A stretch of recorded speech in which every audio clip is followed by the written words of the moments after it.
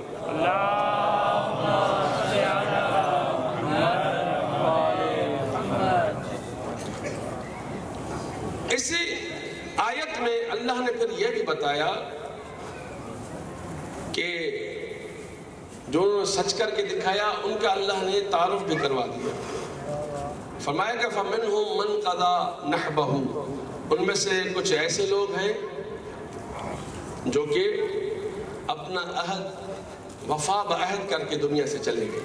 نحبہ کا لفظی مطلب جو ہے وہ یہ ہے کہ نظر, ایسی نظر کہ جس کو پورا کرنا واجب ہو, لیکن مجازاً اس سے مراد موت لی گئی جو اپنی ذمہ داری پوری کر کے دنیا سے رخصت ہو جائے. فَمِنْهُمْ مَنْ قَضَى نَحْبَهُ, ان میں سے کچھ ایسے لوگ تھے جو اللہ سے وفا بعہد کر کے رخصت ہو چلے.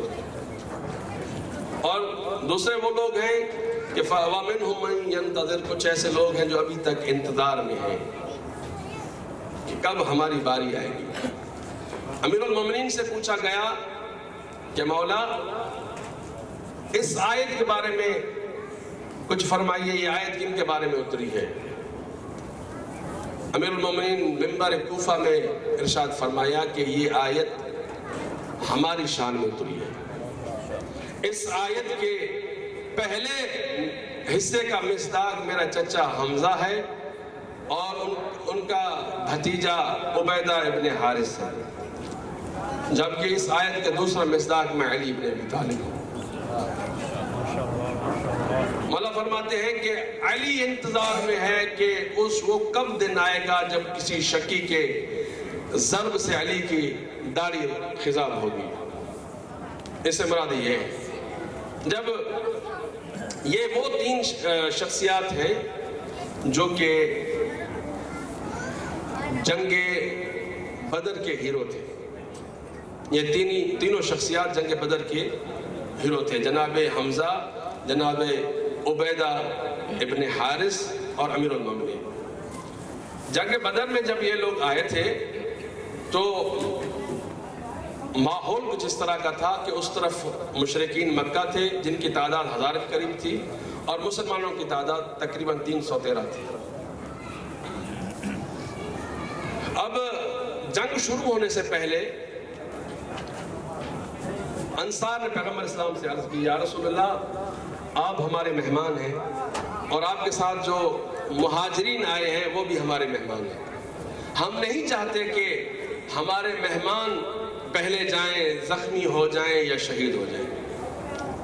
ہم چاہتے ہیں کہ پہلے انصار جائیں, انصار میں سے کوئی ایک بھی باقی ہو تب تک مہاجرین میں سے کوئی نہ جائے.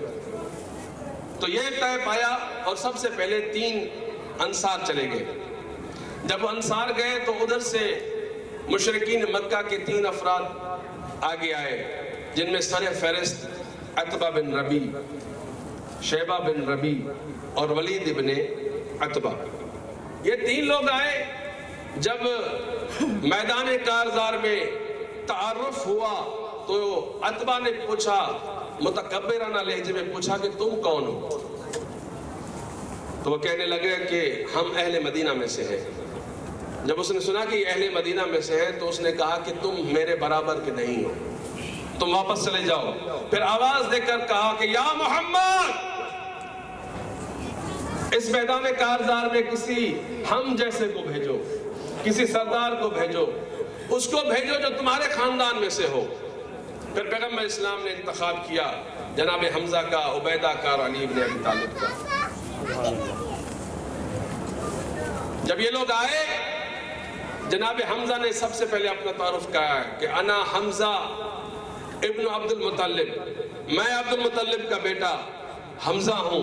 جب یہ عتبہ نے سنا تو عتبہ نے جملہ کہا کہ انتم کف کریم، ہاں تم ہمارے برابر کی ہو، تم کف کریم ہو، تم سردار ہو، تم شریف ہو، تم سے جنگ کرنے میں مزہ آئے گا، مطلب تم سے مر جائے تو بھی فخر ہے، تم کو مار دے تو بھی فخر ہے۔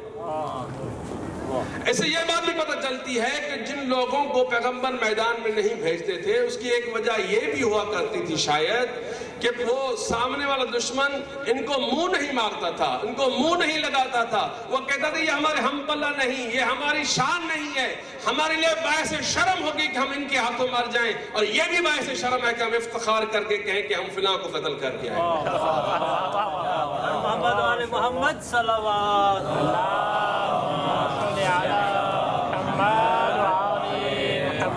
ماشاءاللہ ماشاءاللہ سبحان اللہ سبحان اللہ ماشاءاللہ۔ تو یہی وجہ ہوا کرتی تھی۔ یہ کون تھا؟ عتبہ کون تھا؟ عتبہ یزید کی دادی ہند کا باپ تھا، ولید اس کا بیٹا، شیبہ اس کا بھائی، یعنی عتبہ کا بھائی شیبہ اور عتبہ کا بیٹا ولید، یہ تینوں مشرکین مکہ میں سے تھے، اور عتبہ بہت بڑا بہادر تھا، مشرکین مکہ کا ہیرو تھا۔ جب یہ ان کے مقابلے میں آئے تو ترتیب کچھ یوں دی کہ عتبہ کے مقابلے میں حمزہ اور شیبہ کے مقابلے میں عبیدہ اور ولید کے مقابلے میں علی علیہ السلام آئے۔ جب معرکہ شروع ہوا کارزار میں جب بھیڑے تو سب سے پہلے علی نے اپنے دشمن کو واصل جہنم کیا، اس کے بعد جناب حمزہ نے، اور پھر جناب حمزہ اور علی نے مل کر عبیدہ کے دشمن کو قتل کیا، اور اس جنگ میں عبیدہ زخمی ہوئے اور شہید ہو گئے۔ اب جب تاریخ اٹھا کر دیکھتے ہیں تو پتہ چلتا ہے کہ اس جنگ میں تقریباً 70 افراد ان کی طرف سے قتل ہوئے، ان میں سے آدھے علی نے قتل کیے۔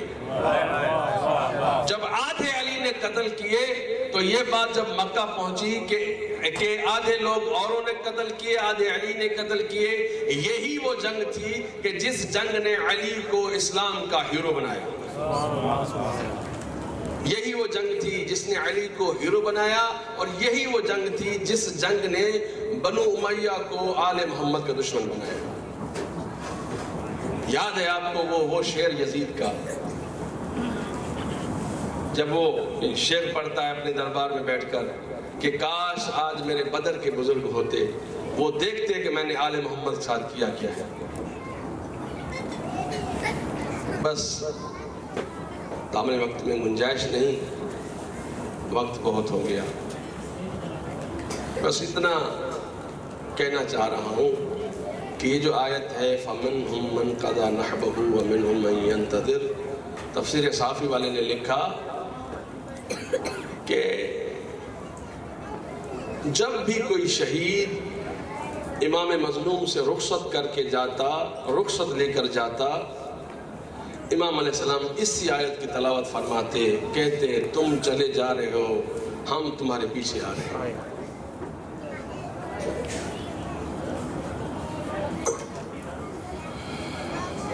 تم آگے جا رہے ہو، ہم تمہارے نقش پا پہ آ رہے ہیں، ہم تمہارے پیچھے پیچھے آ رہے ہیں۔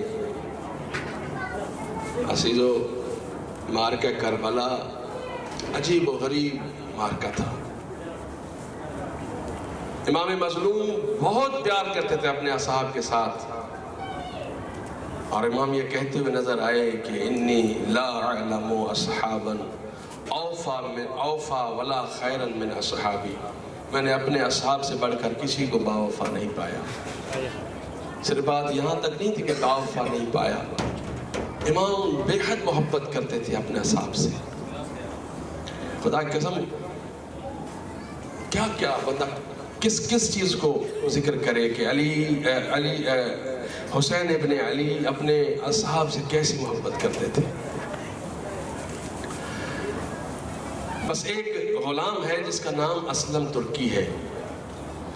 اسلم ترکی جب شہید ہوا ہے، امام مظلوم اس کے اوپر جب گئے ہیں تو امام نے دیکھا کہ اس میں ابھی سانس چل رہی ہے، غلام ہے۔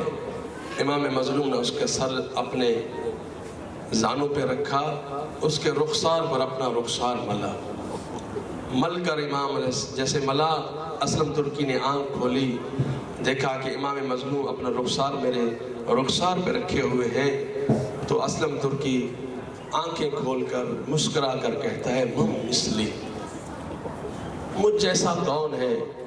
ابن رسول اللہ واضع خدہ علی خدی، ابن رسول اللہ فرزند رسول میرے رخسار پر اپنا رخسار رکھ رہا ہے۔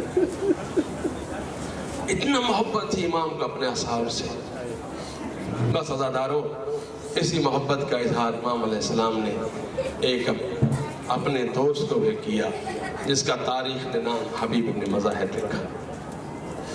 حبیب کو امام نے خط لکھا، امام علیہ السلام نے خط میں لکھا کہ من الحسین ابن علی الى رجل فقیہ حبیب ابن مزاحم، یہ رجل فقیہ کی طرف حسین کا خط ہے، اور اس میں بالکل مختصر عبارت لکھی کہ حبیب تم جانتے ہو ہماری نسبت رسول اللہ کے ساتھ کیا ہے، اگر تم ہماری مدد کے لیے آنا چاہتے ہو تو پھر جلدی آؤ۔ بس عزیزو، قاصد کیسے پہنچا کوفے کے حالات آپ جانتے تھے، جیسا حالات تھے قاصد پہنچا۔ جب قاصد پہنچا دق الباب کیا تو حبیب باہر آئے، حبیب نے پوچھا کون؟ کہا انا برید الحسین، میں حسین کا قاصد ہوں۔ دروازہ کھولا حبیب نے وہ خط لکھا، خط لیا، خط پڑھا، جیسے جیسے خط پڑھتا جا رہا ہے حبیب کا چہرہ متغیر ہوتا جا رہا ہے، جیسے جیسے خط پڑھتا جا رہا ہے حبیب کا رنگ اڑتا جا رہا ہے۔ عزیزو، یہ کیفیت حبیب کی تھی لیکن حبیب نے ظاہر نہیں کی، کیونکہ حبیب کو ڈر تھا، حبیب کو خوف تھا کہیں ایسا نہ ہو کہ دشمن کو میرے ارادوں کا پتہ چل جائے اور میں قید ہو جاؤں اور نصرت حسین کو نہ جا سکوں۔ بس عزیزو، جب حبیب آیا گھر پہ، بیوی نے پوچھا کہ کس کا خط ہے، کون تھا، کیا لکھا ہے؟ کہا حسین کا قاصد تھا، حسین کا خط ہے اور حسین نے لکھا ہے کہ حبیب میری مدد کو آؤ۔ تو بیوی نے کہا کہ پھر کیا سوچا ہے؟ حبیب کہتا ہے کہ انا شیخ عاجز، میں بوڑھا ہو گیا ہوں، میں اب حسین کی کیا مدد کر سکتا ہوں۔ عزیزو، حبیب کتنا محتاط ہے، یہ حسین سے محبت کا اظہار ہے۔ کہتا ہے میں بوڑھا ہو گیا ہوں، میں کیا حسین کی مدد کر سکتا ہوں۔ حبیب کہتا ہے میں اتنا بوڑھا ہو گیا ہوں، میری کمر جھک گئی ہے، میرے ہاتھ کانپ رہے ہیں، میرے ٹانگوں پہ لرزہ طاری ہے، میری آنکھوں میں اب وہ روشنی نہیں رہی، میں حسین کی مدد کروں تو کیسے کروں، تلوار چلا نہیں سکتا۔ یہ لفظ جب حبیب کی بیوی نے سنے، زوجہ حبیب نے سنے، تو تاریخ نے لکھا کہ اس نے جب یہ لفظ سنے تو حبیب کو جو چادر پہنی ہوئی تھی حبیب کے سر پر ڈال کر کہتی ہے حبیب تم ان اب عورتوں میں بیٹھ جاؤ، تم ایسے وہ بہادر نہیں رہے کہ جس کا ڈنکا ہوا کرتا تھا، اب تم عورتوں میں بیٹھ جاؤ۔ فرسان الحجاوہ نے لکھا کہ حبیب کی زوجہ نے کہا اب تم عورتوں میں بیٹھ جاؤ، اب تم مردوں میں بیٹھنے کے قابل نہیں ہو۔ عزیزو، جب یہ لفظ سنے ایک عجیب جملہ حبیب کی زوجہ نے کہا یا ابا عبداللہ، اے مولا لیتنی کنت رجلا، کاش میں مرد ہوتی، مولا کاش میں مرد ہوتی، میں تمہاری مدد کو آتی، میں تم پر اپنی جان نشاور کرتی، میں تم پر اپنی جان کو صدقہ کرتی۔ بس عزیزو، جناب حبیب آئے، جب یہ حبیب نے منظر دیکھا، جب حبیب کو اطمینان ہوا کہ میری زوجہ سے مجھے خوف نہیں کرنا چاہیے، تو حبیب نے کہا کہ اے کنیز خدا تم گھبراؤ نہیں، یہ ہو سکتا ہے کہ حسین بلائے اور حبیب نہ جائے، تم دیکھو گی کہ ان قریب حسین کی نصرت میں یہ میری داڑھی سرخ ہو جائے گی۔ بس عزیزو، حبیب نے اپنے غلام کو ایک خاص مقام بتایا کہ تم وہاں پر پہنچو میرا گھوڑا لے کر اور تلوار لے کر۔ جب وہ غلام وہاں گیا، حبیب خفیہ راستے سے ہوتا ہوتا جب پہنچا تو کچھ تاخیر ہو گئی۔ جب تاخیر ہوئی تو حبیب کا غلام حبیب کے گھوڑے سے مخاطب ہو کے کہتا ہے گھوڑا تو گھبرا نہیں، کیا ہوا اگر ہمارا مالک نہیں آیا تو کوئی بات نہیں، میں تمہاری پشت پر بیٹھوں گا اور نصرت پیغمبر کے اسلام کے بیٹے کی نصرت کے لیے جائیں گے۔ بس عزیزو یہ جملہ جناب حبیب نے سنا، حبیب تڑپ اٹھے، تڑپ کر کہا یا ابا عبداللہ بِأَبِي أَنْتَ وَأُمِّي لَكَ الْفِدَا، اے مولا میرے ماں باپ تجھ پر قربان ہو جائیں، یہاں پر تو غلام تمہاری مدد کو تیار ہوئے، ہلاکت ہو نازاد لوگوں پر جو تمہاری مدد سے کترا رہے ہیں۔ بس عزیزو جناب حبیب نے گھوڑے پر سوار ہوئے اور اپنے غلام کہا کہ میں تمہیں آزاد کرتا ہوں، یہ اللہ کی کائنات بہت بڑی ہے، جہاں دل کرے وہیں چلے جاؤ۔ حبیب کا غلام حبیب کے پاؤں پر ہاتھ رکھ کر کہتا ہے کہ مجھے اس فضیلت سے محروم نہ کرو، میں چاہتا ہوں جہاں جس امام پر تم اپنی جان نچھاور کرنا چاہتے ہیں، میں چاہتا ہوں میں بھی اس امام کی نصرت میں اپنی جان قربان کروں۔ بس عزیزو حبیب نے ان کو اپنے گھوڑے کی پشت پہ سوار کیا، آ گئے کربلا میں۔ جیسے کربلا میں آئے تو تاریخ نے لکھا کہ اصحاب حسین نے حبیب کا استقبال اللہ اکبر کے نعروں سے کیا۔ جیسے ہی تکبیریں بلند ہوئی، جناب زینب نے تڑپ کر کہا کہ یہ تکبیریں کس بات کی ہو رہی ہیں، یہ نعرے کیوں بلند ہو رہے ہیں؟ تو جناب زینب کو بتایا گیا کہ تمہارے بھائی کا دوست، تمہارے بھائی کا مددگار حبیب ابن مظاہر آیا ہے۔ جب حبیب کا نام سنا تو جناب زینب نے کہا کہ میرے بھائی حبیب کو زینب کا سلام پہنچاؤ۔ عزیزوں جیسے ہی جناب حبیب کا سلام جناب حبیب پر جناب زینب کا سلام پہنچا، وہ حبیب جو کچھ دیر پہلے بہت خوش تھا امام کی زیارت کرنے کی وجہ سے، وہ حبیب اب روتا روتا روتا زمین پہ بیٹھ گیا۔